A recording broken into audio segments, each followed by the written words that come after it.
Hey kids, and welcome to the show. Today we're going to be talking about Lent and abstaining on Fridays from meat. Fasting, abstaining, those things are synonymous usually, but they're not the same. Fasting means I am not going to eat anything at all. I'm going to basically cease eating or drinking, possibly. In the Catholic Church, typically it means we're just going to have one meal and possibly some bread and some water, so we can have water all we want throughout the day of fasting. In a Muslim church, there's nothing by mouth during the daytime. So there's different cultures that do different things when it comes to fasting. Today we're talking about the Catholics and how they do it, and I'm speaking as a Catholic. If you have a disagreement, please, by all means, head down to the comments and say something, and smash the like button. Also, if you head to the description, you can get some free cryptocurrency by using one of those links, or buy some Scars and Stripes coffee to get you through to the next day. So we're going to keep talking about abstinence. Abstinence means to abstain from, to not partake. On Fridays during Lent, we abstain from meat and red meat. So we're going to stay away from basically we stay away from pork, beef, chicken, all that stuff. We can have fish. And why fish? Most likely it goes back 2,000 years to when Jesus was actually following or being followed around in real life. Not just followed on the spiritual level, but actually being followed around by his early disciples and apostles. The difference being the disciples are all of us, so the people that follow Christ. So he had lots of disciples, and then we have the apostles, the ones we recognize as the first leaders of the church. So those were the apostles like Peter and Paul. And well, Paul wasn't there, but that's another story for another day. But we're talking about fish. And fish, Peter was a fisherman along with his brother, and when Jesus found him, he said, I'm going to make you a fisher of men instead of the fisher of fish. There are a lot of great stories about fish in the Bible. We've got Jonah, who was swallowed by a fish. We have water. We've got baptisms. We've got a lot of allusions to fish and to water in the Bible, both in the Old and the New Testament. So it was normal, or probably pretty, it was just going to happen that the early Christians were going to pick the fish as a symbol to recognize themselves. Seashell is also another early symbol that Christians used to identify themselves. The fish was pretty cool because there's a legend that people would draw a half circle in the ground just to kind of pretend, and if you were a Christian, you would know to finish the circle but not make a circle and make it look like a fish. And that's kind of how the ichthus fish came about. I really doubt people were walking around just scratching into the ground and hoping somebody would scratch back, and what if they did? Who knows? But it's a cool story, and we move forward.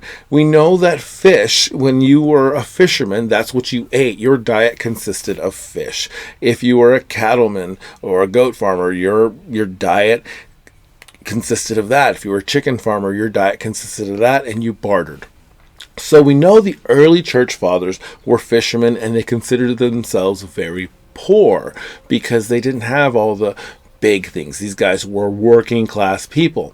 So fish is their symbol. That became their symbol. And then over the years, we have added traditions to our faith. Things, fasting and abstinence. And now we find ourselves 2,000 years later thinking about fish. And so we can eat fish on Fridays, but we can't eat meat. So why are we still doing that when most people look at fish as a delicacy?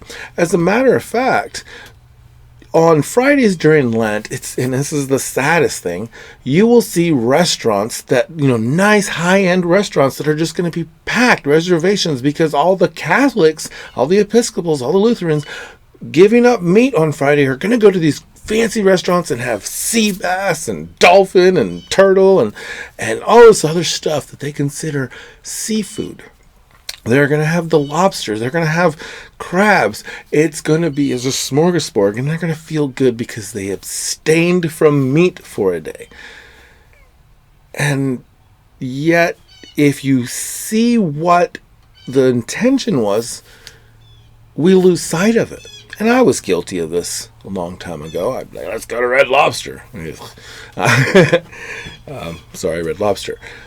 But we go back, and those early church fathers, Peter and all, those guys, they could start eating the meat. They were on a different level. Clergy became powerful, which meant they could eat the fatted calves.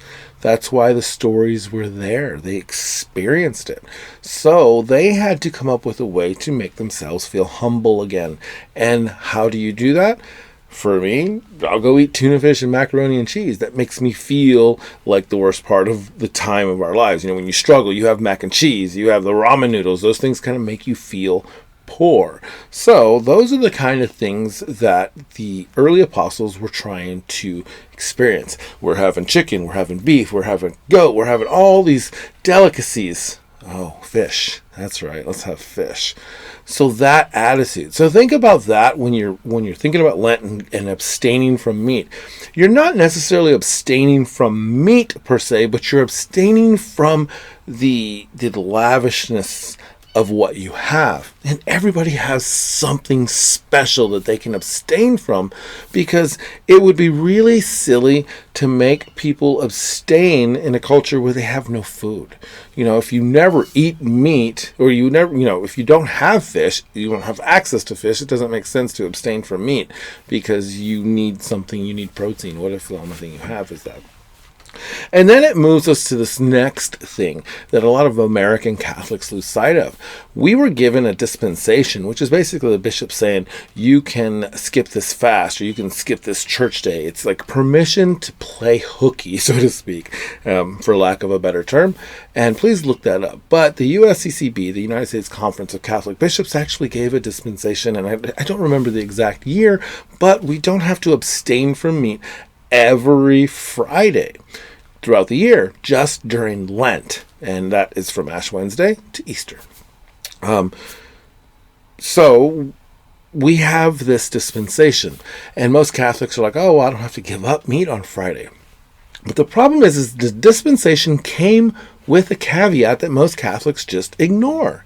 And that caveat is that if you are not going to abstain, that you have to basically perform an act of charity or an act of love in its place. So you have to actively think about how I am going to serve my community today because I didn't abstain. So think about that going into the rest of your Lent. We're just 2 weeks in. Think about this and what your sacrifices are. Are they sacrifices to make you better physically? Are they sacrifices to make you better spiritually, emotionally? What are those sacrifices, and why are you doing it? Are you having lobster on Friday, or are you having ramen noodles on Friday? I'm not here to guilt you. I'm here to make you think. And please, by all means, head down. Smash that like button if you like this video. Leave some comments in the description. Please hit my links. Buy some, get some free cryptocurrency. Buy some scars and stripes, and go into the rest of this Lenten journey with this sense of, I'm going to really try to get this spiritual thing. Get a hold of the spiritual thing. I'm going to start to break down these scriptures and start to think about what was happening in that time, because the study of history is going to be what's going to make your faith stronger. A study of science will make your faith stronger. So many people say that the Bible is a love letter to the world. And while yes, it might be a love note to the world, if we look at history, we can see that science, like math, is really the love letter. It's that order in the universe that makes everything beautiful, and it's that lack of chaos. So Lent is that time for us to bring in all the chaos of our lives and kind of bring it together and start to try to make some order out of it.